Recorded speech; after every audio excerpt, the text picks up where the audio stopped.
1-0, I agree with Guru. I would have pulled McCaffrey much earlier. Dude has an injury history. Eric in Alameda.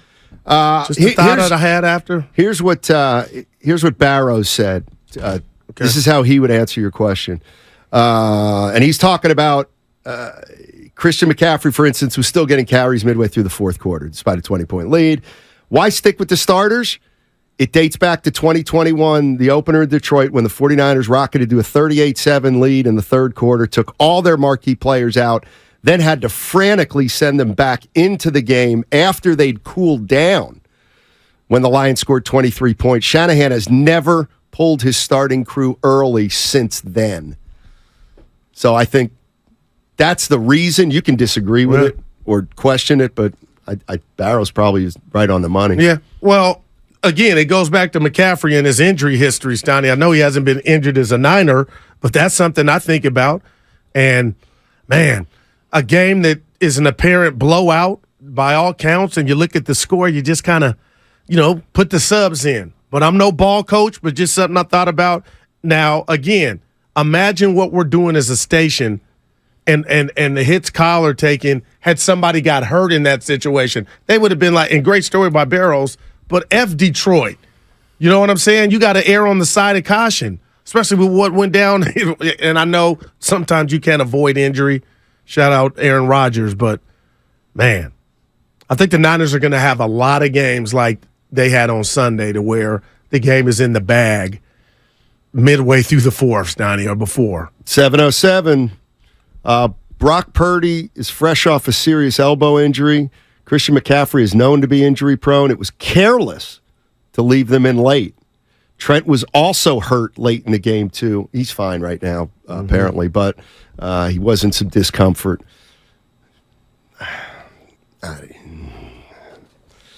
don't know how I feel about that one, to be honest. I'm not saying you guys don't have a point, but man, things can change in football. Right. Like, okay, let's just do a hypothetical. Nobody wants McCaffrey or Purdy to come out in the third quarter, right? They got to play through. They got to play three quarters at 27-7, right? Well, I play the score. If it's 34-7 in the third, it wasn't. It's 27-7. Okay, 27-7. And game is in the bag. Your defense is just Pittsburgh can't do. You're suffocating them. Okay. I didn't understand why you would still. I get there. If you're going to tell me on reps, I get that. But we got a game. All we got to do is hand the ball off, run the clock, punt, and we're good. Okay. So the Niners, they're leading 20-7 at half. They score on their first drive, 27-7. You got it. With what, 10 minutes left in the third? It might be 12, right? When do you take your guys out?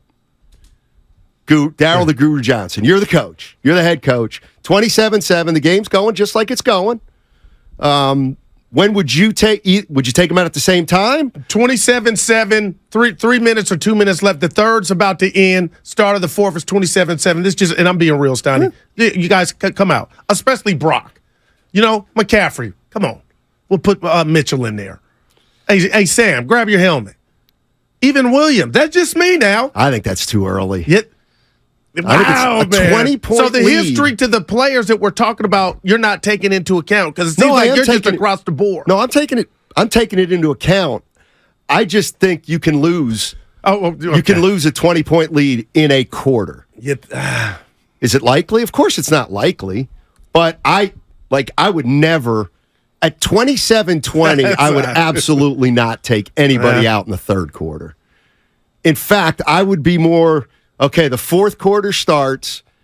If we have the ball, let's try to put together a drive, obviously. I don't know. I don't even with 10 minutes left in the fourth quarter, 27-7? Yeah.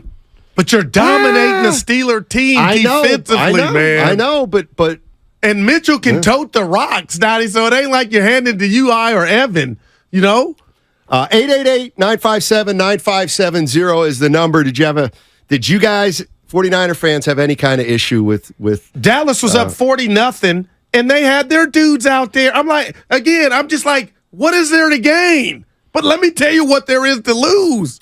650, definitely taking them out 27-7 to start the fourth. Yeah, that's where I'm at, man. I'm not.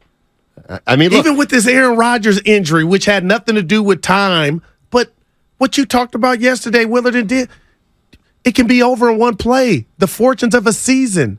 I don't think a 20-point lead with 15 minutes to go means the game is over. I'd want another drive or two. Take it down inside 10. That's just me. That's me. And you know what? How about this? You want to talk about injury? What's more dangerous? Taking your starters out, letting them cool down, and then having to put them back in the game? That may be dangerous kind of too. Yeah. But what? I mean, look, I'm not saying you don't have a point because you're not the first one to mention it. I just kind of want to get a feel for when people think, the game's over. Because who brought up the point to me, Matt Steinmetz? There is no load management in the NFL.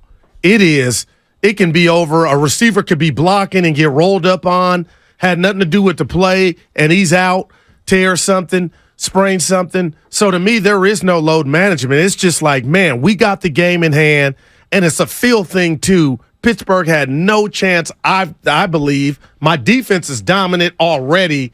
I just kind of would have been like, man, let's call the dogs off, get ready for L.A. and it's playing back home. 5-1-0, a 20-point lead can be erased or cut down easily. Just because you're ahead doesn't mean you can't learn anything from that game. That's the 5-1-0. Another 5-1-0, what's the big deal? It's not baseball. Take them out for a bit, and if the other team gets within 10, put them back in. Yeah, that's what coaches hate to do, though. Will's in Marin. Hey, Will, how you doing, man?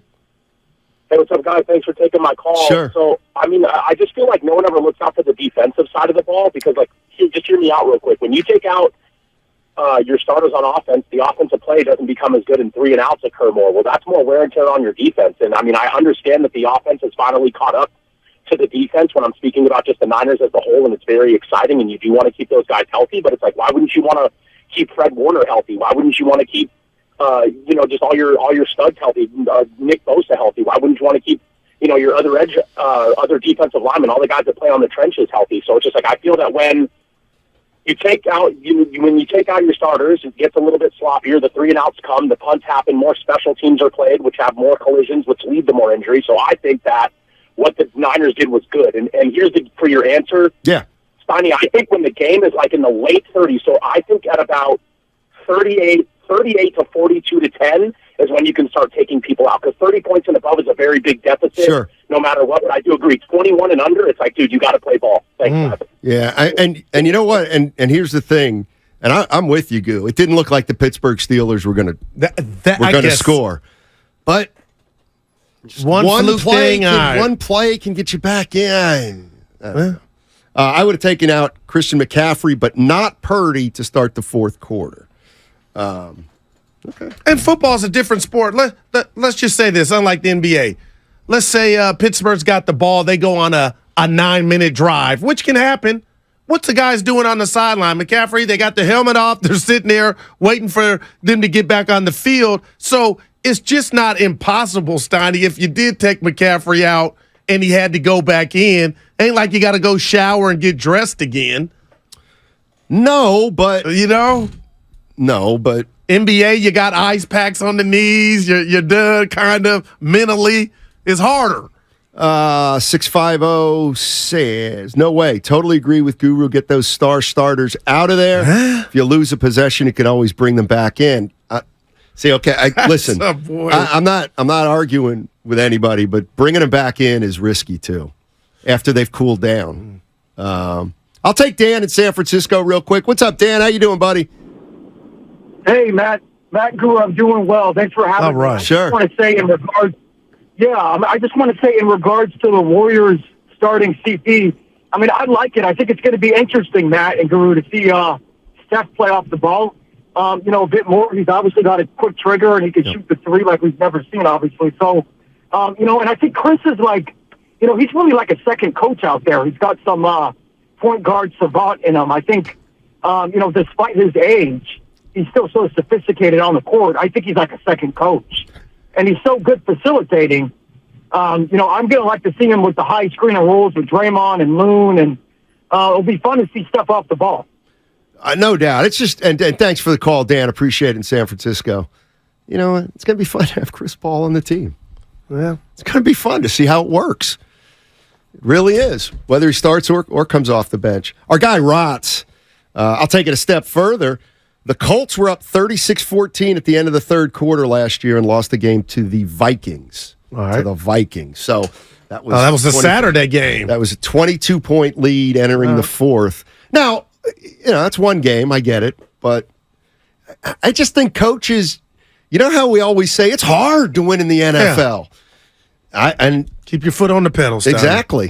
Again, we know where I think this Niner season's going to end, at least the NFC Championship game. I'm looking at the schedule. I need to have appropriate fear, but I think Kyle is going to be presented this same, if you want to call it dilemma, a lot of times this season, and we'll see if he's consistent with what he did in Pittsburgh, to where he kind of, you know, Brock was out there, and you said Bosa wasn't out there a lot because the defense wasn't out there a lot, but we'll see. Yeah, I mean, like, the time of possession was all Niners. So the defense only played 22 minutes. Yeah. They were on the floor, they were on the field. So, you know, I mean, so that's kind of that, if you know what I mean. Yeah. But I do think it dates back to that 2021 opener against Detroit when they I'll never forget that. They took guys out at the end of the third quarter. So, and we got the Rams on McVay, Sunday. is he the biggest Kyle villain? Like, he's got something. Dude, it's kind of funny. What? Two dudes in the NFC West, coaches, have hardware that Kyle does not have. Right. But that's okay. Carroll and McVay. But that's okay. We talk about Kyle like he has a ring. So, well, he's like McVay. He's brilliant offensively, but his coaching. You know, I told you my checklist was, you know, game management. But you can't argue Kyle, what he's done. And Brandon Ayuk, I don't know if you saw this, Offensive Player of the Week. Okay. There are a lot of studs and stars in this league. That's big. Jennifer Lee Chan, he's going to have a breakout. 415, why not a soft pull? I.e., tell McCaffrey to stay suited up and ready, but call plays for Mitchell. Well, they always stay suited up. So, it was only last year when the Ravens blew a 21-point lead against Miami in the fourth quarter. Yeah, I'm kind of with you. I got to go in. I got to get into the fourth quarter before I start taking guys out with a 20-point lead.